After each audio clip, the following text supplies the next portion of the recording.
అయ్యయ్యో, అంతదాకా ఆలోచించకమ్మా. నువ్వు నాకు కాల్ చేయడం మంచిదయ్యింది. ఆదితో చెప్తాను, వాడు చూసుకుంటాడులే. నువ్వేం కంగారు పడకు. నేను నీకు మళ్ళీ కాల్ చేస్తాను, సరేనా? సరేనమ్మా.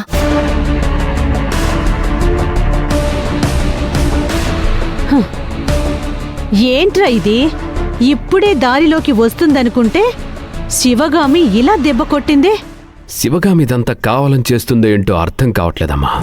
ఏమో, రాధిక విజయవాడ వెళ్తే మన ప్లాన్ అంతా రివర్స్ అయిపోతుంది. అర్జున్తో నేనే మాట్లాడతాను, చేయగలిగింది చేద్దాం.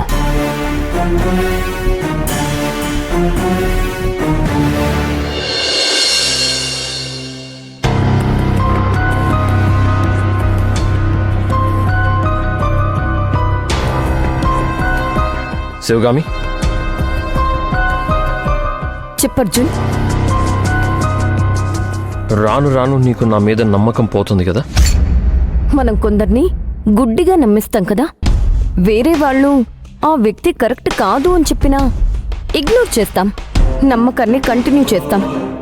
కానీ ఒక్కరోజు మనం నమ్మినంత అర్హత వాళ్ళకి లేదని తెలిస్తే ఏం చేయాల్సి ఉంటుంది?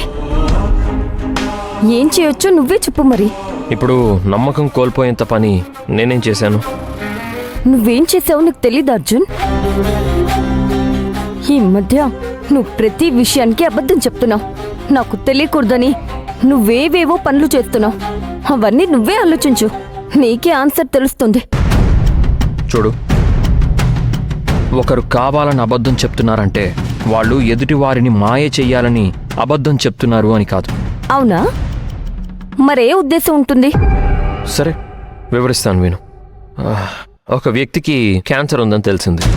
డాక్టర్ చెప్తాడు అతడు బతికితే 6 నెలలు మాత్రమే అని. ఈ విషయం ఎవరికీ తెలియకూడదు. అది ఆ రోగికి తెలిస్తే బతికినన్ని రోజులు ప్రశాంతంగా బతకలేడు. మీరే ఆలోచించుకోండి అన్నాడు. అప్పుడు మనం ఏం చేస్తాం శివగామి? నిజం చెప్పలేం కదా. ఉన్నన్ని రోజులు వాళ్ళని ప్రశాంతంగా బతకనివ్వమని మనం చెప్తాం కదా. అంటే అంత పెద్ద నిజాన్ని నా నుంచి దాస్తున్నావు నువ్వు. ఏంటది? ఇప్పటికీ నీ ప్రాణం కన్నా ఎక్కువగా ప్రేమించే కూతుర్ని పోగొట్టుకున్నా, నీ మీద ప్రాణాలు పెట్టుకున్న భార్యని పోగొట్టుకోవడానికి సిద్ధంగా ఉన్నావా?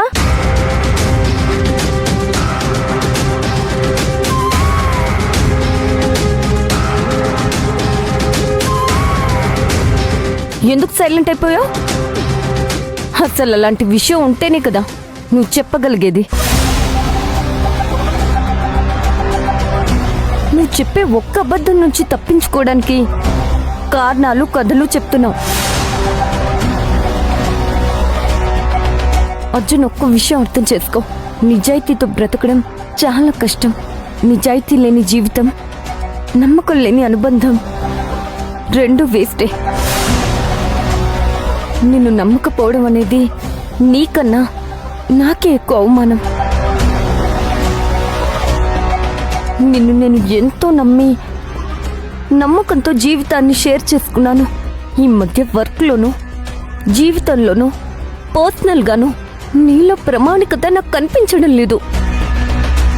అవకాశం దొరికితే చాలు అందరూ నేను శ్రీరామచంద్రుణ్ణని నిరూపించుకోవడానికి ప్రయత్నం చేస్తారు.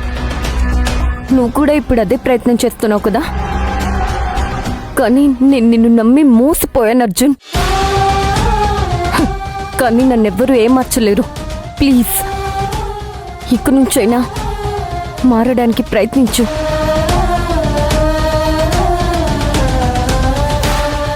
మారాలి. సరే, అలాగే.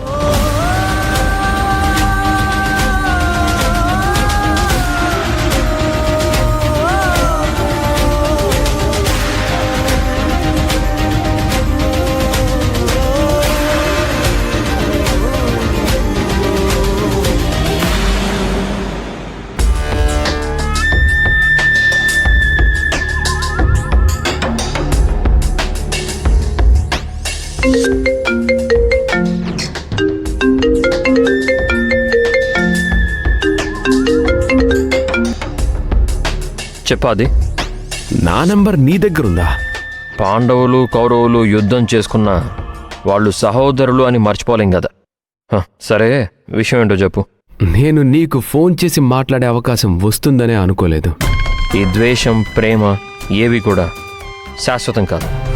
నేను నీతో మాట్లాడుతున్నాను అంటే శివగామి నాకు శత్రువు కూడా కాదు. శివగామిని నీకు శత్రువుని చేసే ఉద్దేశం నాది కాదు.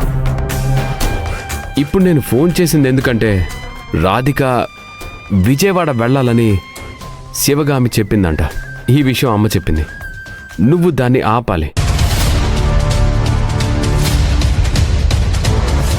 అది నీ కర్తవ్యం కూడా.